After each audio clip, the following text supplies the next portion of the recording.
Thank you for joining us for another episode of the Finance Magnets Blockchain Podcast. Today's guest is joining us from Australia, David Martin, the Managing Director of PowerLedger. Good to see you, David. Good to see you. Nice to speak to you. So let's get straight to it. Could you please introduce PowerLedger to our audience? Sure. PowerLedger is a blockchain-based peer-to-peer energy trading company. We formed in May 2016 to resolve the dual problems of providing or demonstrating how the electricity distribution network can become an energy trading platform, and to provide an economic incentive for the installation of rooftop solar panels in group housing and group commercial property developments. Okay, so I've seen that beyond the just the solar panel, I've seen you have a number of applications that you think that this could be used, and you have a number of projects already being tested around the world. If you can tell us more about that. Sure. So when we created PowerLedger, it was basically as a peer-to-peer energy trading platform to support transactions between consumers connected to the distribution network. One may have solar panels, another may, and allowing the consumer with solar panels to monetize their excess capacity in the same way that Airbnb allows you to monetize your spare room, or Uber allows you to monetize excess capacity in your car. But as we worked through the development of the platform, we realized that there was far more to it than just peer-to-peer energy trading. So we're currently working with a major retailer, the biggest energy retailer in Australia, a company called Origin Energy, to look at how our platform can be used to support a new model of retail energy provision. We're also working with an Indian company and looking to provide our platform as a support for the development of microgrids for that country's growing urban populations. And we're also looking at a number of products around EV charging, and one that we call asset germination, where our platform can be used to virtually crowdsource the development of new renewable energy projects. I see. And can you tell us about the need for peer-to-peer energy trading? Because obviously in India and in the developing world, there's a need. There's definitely a shortage of energy production, but in a market like Australia, what's the market? What's the possible market of peer-to-peer energy trading? So the possible market's enormous. So if we look at it in two tranches, we have what we call behind the meter. So that's the group residential and group commercial property developments that are governed by what we call here strata law. In other parts of the world, it could be condominium law or other sorts of legal frameworks that support the management of shared assets in a shared housing or a shared commercial development. And they typically have one point of connection to the network, and then a number of subsidiary connections, meters, where they're either units or blocks of flats that sit behind that. So in that environment in Australia, that's about 35% of the housing market in Australia, and virtually none of them have rooftop solar panels at the moment, because if you can imagine, there are 10 people living under the same roof. All 10 of them have to agree with a consensus to put solar panels on the roof. And if 5 people are working all day from 7 o'clock until 7 o'clock, they don't see the sun, so they don't benefit from the generation of renewable energy. And if the other 5 are all working from home, well, they're getting their neighbours, the benefit of their neighbours' investment in rooftop solar. So virtually what happens is that because you can't reach that consensus, very few strata developments have solar panels installed. So in that market, by using the PowerLedger platform, we can disaggregate the value of energy from the energy itself, so that even if your neighbours are at home all day using the energy that comes from the solar panels that you've invested in, at least you can access the value of that energy by having your neighbour pay you for an agreed sum for the energy that they're consuming that was rightfully yours. So that's 35% of the housing market in Australia. And when we talk about across the regulated network, there's more than 2 million residential households in Australia now with solar panels. So we're from Perth. We're based in Perth. We're on the southwest coast of Australia, and we have something like 25% and a bit of residential households with rooftop solar panels. So and that's forecast to double over the next 10 or so years. So you can start to see the enormous scale of the opportunity for peer-to-peer trading.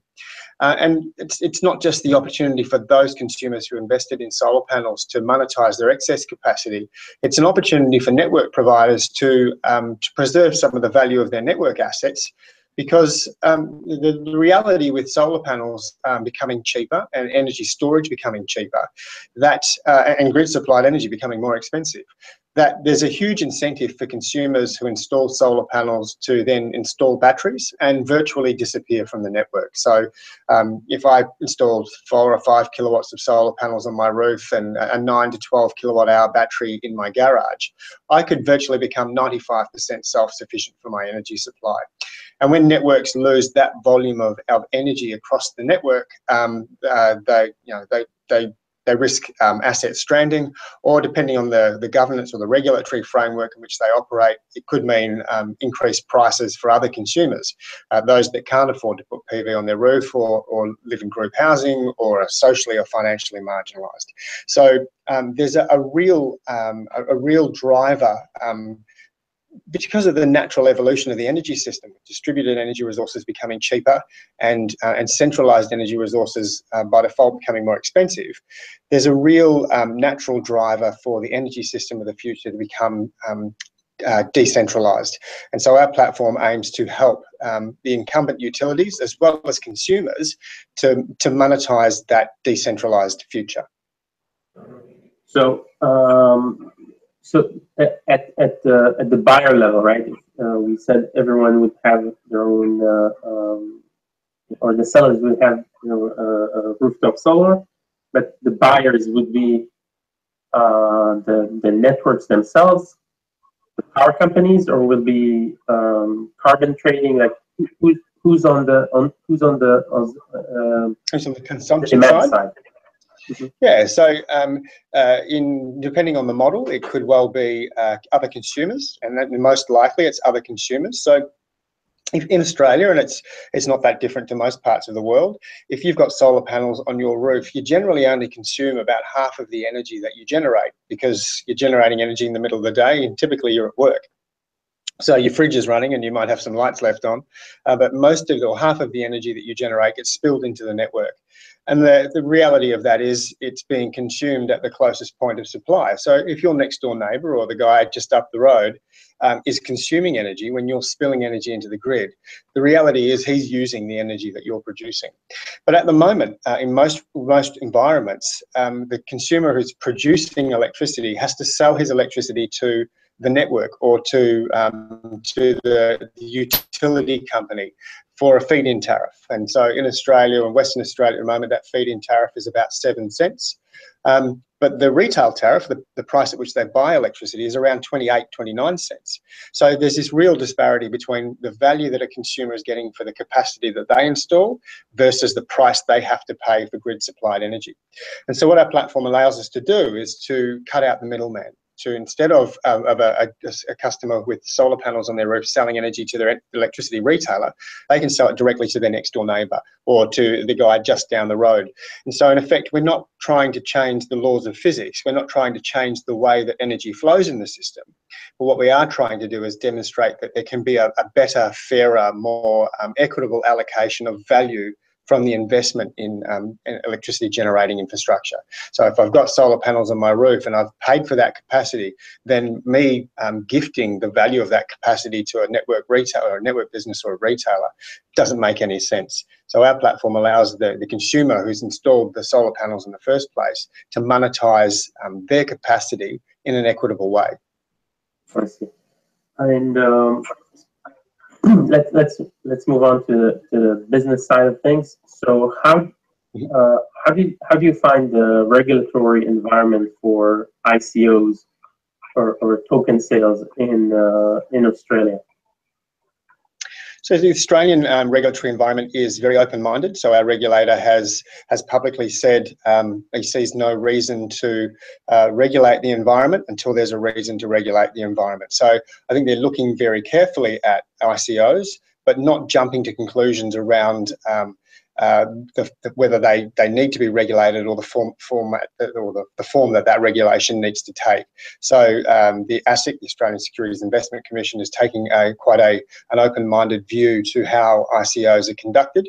And on the back of that, because of that, Powerledge has decided that in our ICO, we would provide a level of disclosure and transparency to potential investors that is more akin to a traditional investment offering. So all of the disclosures, all the risk documentation, all of the terms and conditions of the purchase of the Power token are all included, all available for consumers to provide a level of transparency and certainty for the investment community on what they're actually buying into. Great to hear. So if you're basically doing the prospectus required for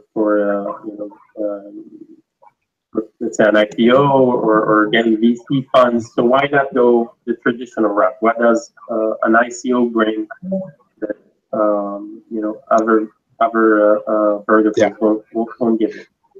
Yeah, so I don't want to imply that we've gone as far as would be required for an IPO, but we've gone a lot further than most ICOs would have gone. So the level of disclosure required for an IPO it's an expensive exercise, it's a long-winded exercise, and we've gone as far as is we think reasonably practical to allow consumers to understand what it is that they're buying into. But I guess the real difference between an IPO and an ICO is the level of what the consumer's buying is not a security. It's not equity in your business. So you're not diluting your own ownership of your business. What you're doing is presenting for sale, in our case, a token that has utility, that has value in the platform that we're provided. So the Power token is virtually a license to operate the Power Ledger energy trading platform. So it has value in itself. And so really what we are doing, just different to an IPO, is creating a commodity that has value and offering that for sale to the community, not offering equity in our business. I see.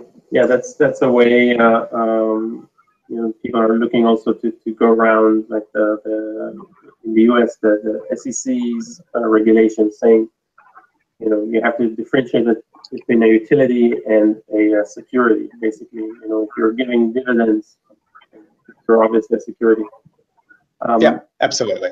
And so for the Power token, there's absolutely no relationship between the Power token and the Power Ledger business. So it's not a security in that regard. And taking it a step further, it has utility, it has consumptive value in the platform. So consumers need to use those Power tokens in order to access the platform, to enable that peer-to-peer energy trading to take place, or the asset germination, or whichever application they're using on the platform. So it is very much a utility token. And do you expect that everyone that's taking part of the ICO will be a user, a client of the system, or do you think it's mainly traders? I think there's probably a mix of both. You can never be certain around the motivations of the people that are buying the token, but I do know that there are a lot of people who have bought the token because they love the idea of decentralized renewable energy trading, and that they are really supportive of the business model and hope to participate in energy trading when it's available in the jurisdiction in which they live. So I think there's a range of motivations for purchasing of the token, but fundamentally the use of the token is it's a utility. It's a utility token that its value is derived from its use on the platform. So like I say, there's a range of motivations for buying them, but fundamentally it's for use as a peer-to-peer trading tool. And sorry, have you seen any effect? Have you felt any effect from the Chinese ICO ban? It's very recent. It's difficult to make that assessment, I guess. You know, the ICO ban and the fall in the crypto market probably has had an impact on the latter stages of the ICO and the general kind of uncertainty in the market at the moment. But, you know, how can you tell, really? So our ICO has been very well supported. Our pre-sale went very well. Our public sale is now in its third week, and it's been very well supported. So it may have had an impact, but at this stage, it's very difficult to tell. Yeah, we'll have to wait longer to see the effect, because, you know, we're seeing some ICOs, you know, not reaching their goals, but others, you know, still crushing it. So it needs a few more months to see what's really going on. Really watch through. And okay, so I'm trying to understand the platform, the trading. So do you also need to provide the hardware? Meaning, how do you make sure that you know, it's only solar panels that are used in order to fit the system, right? It's not like somebody that has not their own coal plant, but you know, like excess generator power. I don't know. So our system doesn't naturally differentiate between the generation source. So when we first created PowerLedger, it was to support the adoption of rooftop solar in the strata market, and to help consumers who had already installed solar panels to monetize their excess capacity. But as I was saying earlier, one of the applications that we can support and are supporting through a project in India is the development of the support of microgrids. So providing that transactive meter reading, billing, revenue collection sort of service at a microgrid level for the owner and operator of a microgrid, or for the community that is supported by the microgrid. And so in that case, it may be distributed solar, it might also be a backup battery, might also be distributed gas-fired generation. The important nature of it is it's distributed generation. So we are focused on the adoption and support and the proliferation of renewable generation, but equally where a development requires backup support that's dispatchable, so you're not waiting for the sun to shine or the wind to blow or your battery to be fully charged, where you need the efficiency or the security of a dispatchable generation source like a small-scale gas turbine or a gas engine, then our platform can support that as well. The really important element of it is if it's distributed, so it's the generation source is actually where the customers are. It's either on the roof of their house, or it might be in their garage in the form of a Tesla Powerwall, or it might be in the basement of a hospital or an apartment building, but it's as a backup power source. The important thing is it's distributed, and it's connected to the distribution network where the consumers are. So it gives us the ability to pull those transport costs out of the arrangement and provide lower cost access to lower cost energy.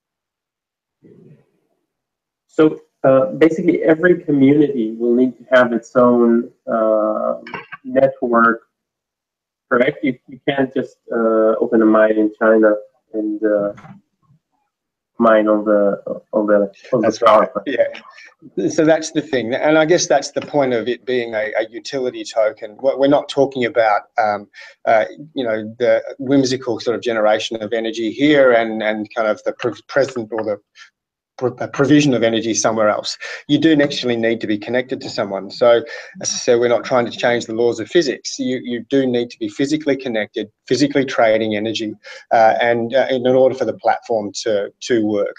That said, you don't need to be a present investor. So the platform allows for absent or absentee investors to invest in distributed generation in an area where they may not live. So by having a trading platform that incentivizes the installation of distributed renewable generation, we provide an economic opportunity for investment on a whole bunch of roof spaces that previously had just been wasted space.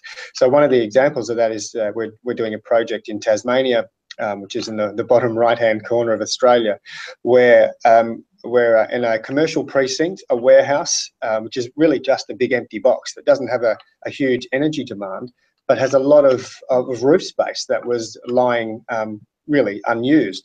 So the owner of that warehouse is installing a megawatt of solar panels, and the excess energy that it's generating, excess to their own consumption requirements, is being sold to other businesses in that commercial precinct. So having a peer-to-peer trading platform, or having an energy trading platform at the distribution on the distribution network, provides investment opportunities. So in that case, it needn't be the guy who owns the warehouse. It might be someone who's an absentee investor who will rent that roof space and then put solar panels on and provide that energy to the consumers for a really reasonable return. So I'm wondering, let's say later on, once the system will be fully implemented, and let's say there's a community that its entire grid is managed by the Power Ledger system, and is it possible for someone to gain the system, like we saw, let's say with Enron, right? Can I secure all the generation rights and then jack up the price for people? Like, yep, not using the platform that we've got. So under a very basic model, say we had an apartment building with 100 units in there, and they put 100 kilowatts of solar on the roof. We, in that example, would have a predetermined buy price and a predetermined sell price, and the trading price would be predetermined as well, because you've got fixed cost electricity. Basically, you install it, then you're not having to pay fuel costs or any real maintenance costs. It's just a one-off installation price, and then the energy price is fixed thereafter. And so we have a transactive token that has no value outside of the trading arrangement, called a spark, and that spark is tied to the lowest denomination of the local currency. So in Australia, one spark is worth 1 cent. And if we have fixed prices, then we can say that to buy energy off that system might be 15 cents. Therefore, you need 15 sparks for every kilowatt hour that you consume off that system. And when you buy those sparks, because they're excuse me, because they're pegged to the lowest denomination of the local currency, you don't see that issue of volatility. So I go through the Power Ledger system, I swipe my credit card and I buy $100 worth of sparks. I know I will have $100 worth of sparks, and I know that the price of energy in that environment is fixed. We've got an available pool of energy from the generation on the roof. But we've also got a connection to the network and a retail price that is known. And so there's no pre-purchasing. There's no hoarding of rights to energy capacity. We are operating in a real-time environment where there is a pool of available generation, pool of available consumers, and our system matches the two together in real time. I see. Well, there goes my plan of being the next Enron. Probably not a good plan. So I've seen, I reported on Power Ledger adding Bill Tai on the board. So I wanted to ask about the exposure that you got on Richard Branson's Necker Island. How was the blockchain event there, and what's the advantage of having someone like Bill Tai on your board? Having somebody like Bill Tai lends enormous credibility to your idea. So Power Ledger was a bit novel in terms of ICOs. So many ICOs, the majority that I've seen, produce a white paper that is an expression of a good idea. So my white paper says, I want to do X. This is what I'm going to do with all the money I raised from my token sale. I'm going to build this platform. Power Ledger platform was a bit different. So we've been in operation since 2016. We actually have the Power Ledger platform in commercial deployment at the moment, commercial operation. And so we went to the market with a fully fledged platform. Having participated in the Necker Island event, so Gemma Green, who's our chair, was on Necker Island with Bill and about 30 other blockchain experts, looking at applications for the blockchain. And I guess calling them blockchain experts was probably a bit unfair. They were experts in a whole range of fields who happen to see the value that the blockchain may bring to a particular issue in their field. So from a Power Ledger perspective, we're a group of energy professionals who happen to see the blockchain would provide a solution to a particular problem within the energy industry. And I think there was a lot of the same on Necker Island, experts in various fields looking at how the blockchain could provide a new way of dealing with an old world issue. And so the benefit of that is working with a whole bunch of high profile, very intelligent, very connected individuals. Having somebody like Bill, who is is a guru in VCs, in the VC community. His insight and his connections are invaluable. And then having relationships like the one we've formed now with Origin Energy in Australia, a massive incumbent, old-fashioned, but rapidly modernising energy giant, really lends to the credibility of not just the business, but also the concept of peer-to-peer energy trading. So all of those connections, as well as the fact that we have an operating platform, really have helped position Power Ledger as not just a great idea, but actually as a functioning platform that has got the attention of people within the industry. I think we learned a lot today, David. I just wanted to know when will we know about the success of the IPO, the public sale. The public sale concludes on the 6th of October, 3 p.m. Perth time on the 6th of October, at which time we will, it's an uncapped public sale because we want to give as many people as possible an opportunity to buy power tokens. Because it's a utility token that's designed to allow consumers to trade energy. We wanted to give as many consumers as possible the ability to purchase those tokens. So that was the reason it was an uncapped sale. But as of 3 p.m. on Friday, we'll close that. We'll do all the necessary calculations and the allocation of tokens over a period of about 4 weeks, and then it's off to the races. So we're already offering the platform in commercial terms now, and as soon as consumers want to avail themselves to the Power Ledger trading platform, they'll be able to surrender power tokens directly to Power Ledger, gain access to the platform, gain access to a pool of Sparks in their local currency, and start peer-to-peer energy trading. Well, thank you very much, David, and thank you all for tuning in. Thank you. Bye. Take care.